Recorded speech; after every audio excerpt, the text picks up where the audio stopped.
Yo, what is up? What is poppin'? You know it ain't no stopping. It is your boy, the International Sensei. Please keep it right, keep it tight, and as always, I need you to talk to me nice.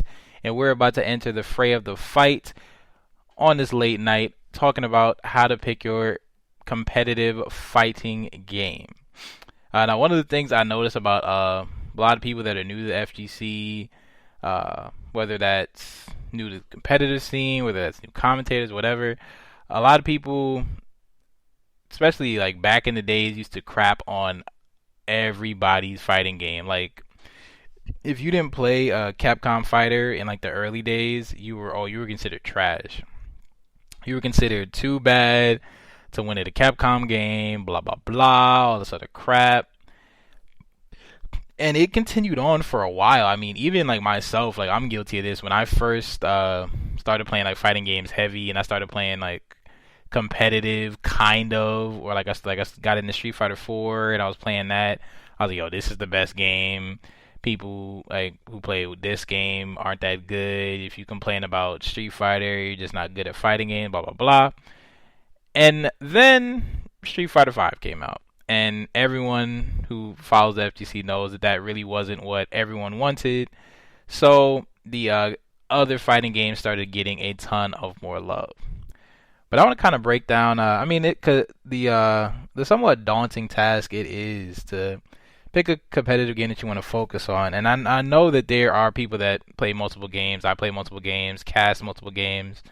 But let's just say, for the sake of argument, you could only play one game competitively. That was what your sponsors paid you for, or whatever. Like you could get a pro contract, but you had to pick one specific game. And it's a big breakdown on the type of games that you could play. I mean, it's 2D, 3D, and the platformers. Those are like the main three. And then if you break down the 2D fighters, I mean, you have the anime style fighter, like the Guilty Gears, like the Unis, Grand Blue, the traditional kind of 2D style, like the Mortal Kombats and the Street Fighters. Then you have the team-based fighters, like a Marvel or Dragon Ball. Then you go into the like 3D fighters with the DOAs, the Tekkens, the Soul Calibers, and stuff like that. And of course, with the platformers, you have your Smashes, your Brawlhallas, the plethora of Smash clones and games like that are out there. I know I played a Smash clone that was, I think it was called Lord of the Hat. I don't know if they ever launched it, but it was actually mad fun. Like you had like hats instead of like life bars. You had to knock the person's hat off and like stomp on their head. It was pretty cool. But those are like the basic breakdowns of all the fighting games. And I think one thing that it gets ignored from the standpoint of if you shouldn't complain about an execution heavy game or execution heavy characters and things like that. But that does play a part, and I think the style and the pace of the game, as well as execution, play a big part of that. Like, do you want a very very fast paced game like an MKX, or like a let me say like a Guilty Gear that's kind of fast paced, or like a Unis that's somewhat fast paced?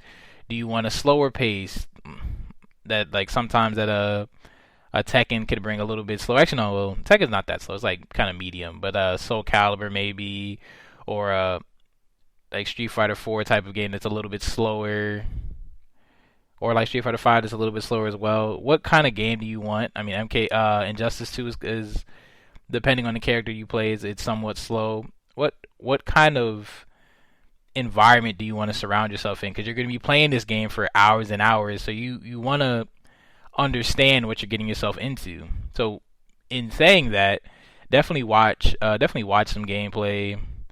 I mean, get your feet wet, go to your locals, learn, meet some people, and see what the environment is like for whatever game you pick. I mean, for example, like if you want a team-based fighter and you want to play a Marvel, okay, that is a damn fast game. I mean, you're going to be blocking stuff left, right, up, down, and around the corner constantly. If that's not what you like doing, if in another thing about a team game like that, team composition. If you're a person that really can't switch their brain off like mid-match, or you don't get the concept of like team continuity and things, those games might not be for you. for me, even though I commentate games that are team games, I commentate Power Rangers, I commentate Dragon Ball, I cannot play those games to save my life. Like, it is the biggest task and a half to me to have to understand, okay, if I lose my first character, or my point character is what it's called, and I have my mid and my anchor left, I don't know what I'm doing. Or let's say I have like a weak point character but a really strong anchor, so I'm literally waiting until my other two characters get killed, and then I'm trying to make this massive comeback all the time. So team games might just might not be for me. Now the speed of the game, of course, like, you can adapt to the speed of the game, but if you don't want a super duper fast paced game, that is something you need to think about.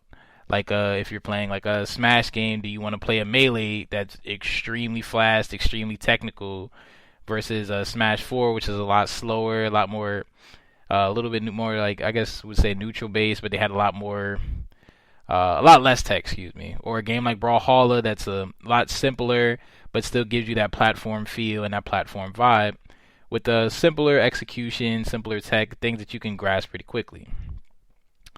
The third thing, it would be how long has the game been out? Like, for example, Smash Melee. Like, do you want to get into a competitive game that's been out for 16 years and you are behind the eight ball? Like, put it in a fighting aspect. Let's say I've been doing karate and taekwondo, boxing, kickboxing for almost all my life. Even when I've taken, like, quote unquote breaks, I've still trained, I've still kicked, I've still stretched, I've still kept some of my skills up. Now, I'm not gonna be in the same position. Like, let's say if I wanted to go fight right now and I can get into a fight camp, I'm not gonna be in the same position as a person that has never thrown a kick, never thrown a punch, never did any form of striking in their life. They're gonna be so behind the eight ball. If they're like, let's just say I'm in my 20s, someone else is in their 20s, and we both get in a fight camp for 6 weeks. There's so many things that they're going to need to learn because they're 20 years behind the eight ball. That's how Melee is. You're 15, 16 years behind the eight ball. There's so much you need to learn, and you're gonna be at a huge deficit in learning that. And which is fine if that's what you want to do. If it's a game that you really think is cool and you want to learn it, but you have to understand the fact that you are going to lose a damn lot. You're going to be losing a whole lot. Okay, you're going to be losing a whole lot. Like, it's going to be non-stop losing. Or if you have a game like Marvel 2, Marvel 3, where the meta is really not necessarily set in stone, but the players that are still playing are like the absolute best. You're going to be fighting nothing but killers every time you go to a tournament. Games like King of Fighters, you're going to be fighting nothing but killers every time you go to a tournament. There's something you have to think about. Do you want to play a super old game that has that rich history, has that rich meta, and has a style and has a style that you like to play, or do you want to take your chances on a newer game that you might like how it looks and give it a shot? That is something that you truly, genuinely need to think about. Me, myself, I could never go into a Melee just for the simple fact that I'm not that good at platformers, but I enjoy platformers. So I'll play Brawlhalla because it's somewhat newer. The meta is not necessarily not necessarily simple, but simpler than Melee, and it's been around for less years. So I don't have like the guaranteed chance that I'm gonna get smoked every single time I hop on this game. Like Melee, you hop on, like, I think they do like have net play for Melee. You hop on Melee net play, or you hop in any like regular tournament for Melee, you're going to get thrashed. Like, you're not gonna get to play if you're a brand new Melee player. That's just how it works. But if you have a Brawlhalla player, I mean, you like have some experience, you've played a good amount, you have a little bit chance to get your feet wet, and you have a larger chance for progression in a newer game. So that's something that you truly need to think about.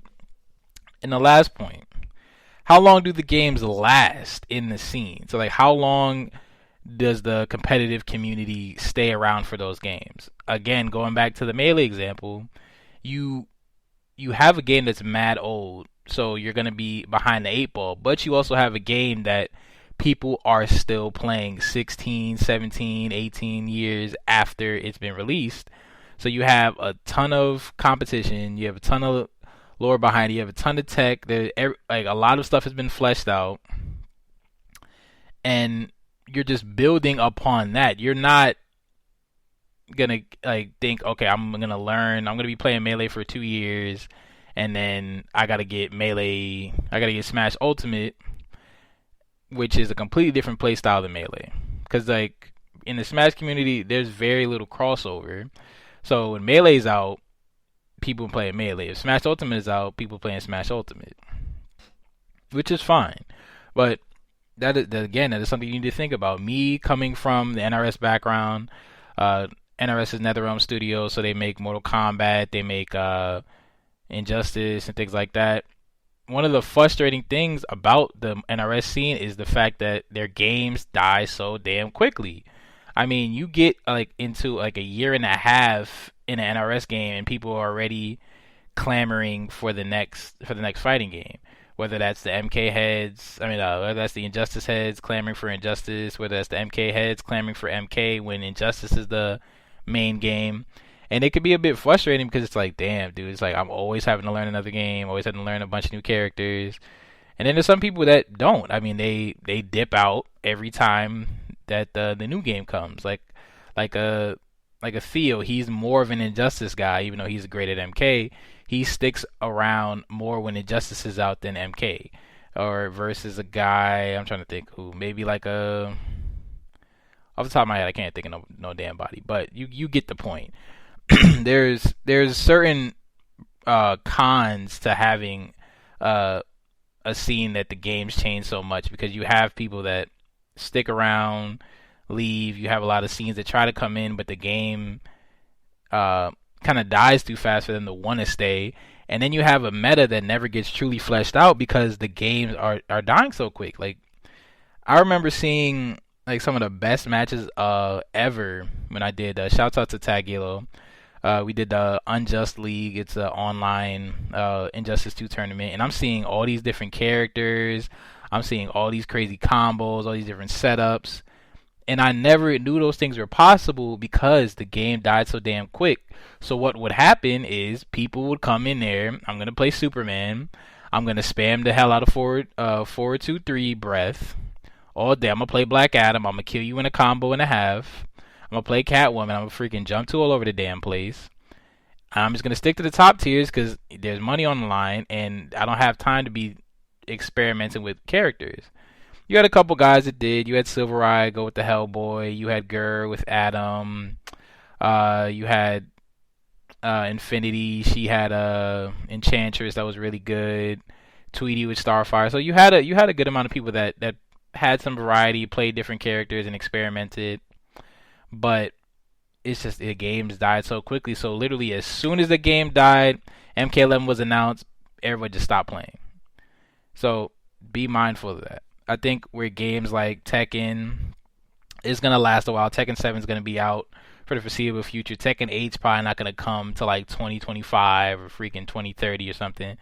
So you have that time to develop. You have the time to learn and hone your skills and almost enrich your environment. And that doesn't happen with NRS games. That doesn't happen with certain games like that's it. Honestly, it's really the only ones I could think of right now. Because I mean, anime games last mad long. Street Fighter always like probably has like a good 4 to 5 years of time. I mean, Marvel, outside of Marvel Infinite, rest in peace to that game. But Marvel 2, Marvel 3 had a very, very long time, like 5, 6 years, 7 years before a new game came out. So the meta developed. And that's the same thing I would say. I think Brawlhalla has been out for a while, and I think it'll continue to be out. We'll just get slight updates. So those are some major things that you really need to think about if you want to be competitive in fighting games and you want to have some success. Because there are certain people that it takes them maybe like 1, 2, 3 years to get really proficient, and then they start having results. NRS games don't give you that kind of time. Tekken does. DOA might. Marvel might, like whatever. So you really need to think about that. Are you the type of guy that can pick something up real quick, be good at it, figure out the situation that you're in, and you're good and you can go on? Or are you the type of person that really needs to dig your teeth into something, grind, grind, grind,